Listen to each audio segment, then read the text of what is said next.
Ka disa dashuri që nuk mund t'i fshin dot as kalimi i kohës dhe as vitet. Vajza e Ismail Kadares ka qenë një emër tejet i lakuar dhe kjo për faktin që prindrit nuk e lanë të finalizonte me martesë lidhjen e saj të dashurisë me një djalë që vinte nga një familje e thjeshtë. Ai quhej Renato.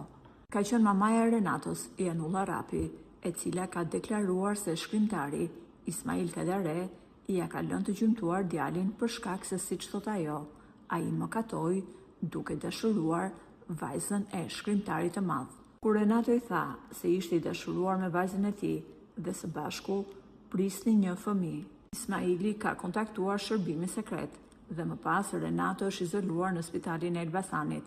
Mamaja e tij mundi ta nxirrte djalin nga spitali vetëm në vitin 1990 me ardhjen e demokracisë.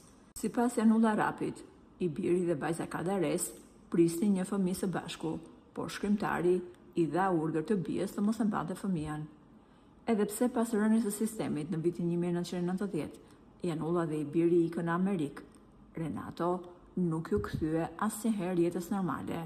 Ai mbeti me pasoja për shkak të trajtimit që i bëri sigurimi i shtetit dhe mëkati i tij vetëm ishte pse dashuroi vajzën e Kadares.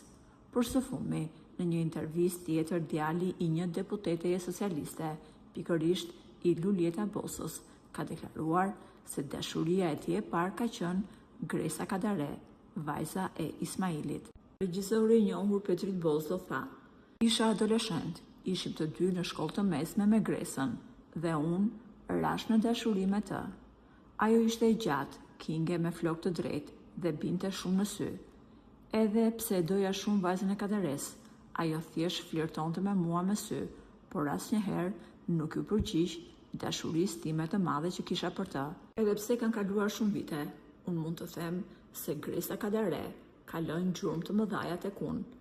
Ajo asnjëherë nuk më tha po, edhe pse unë në rinin time e kam dashur shumë."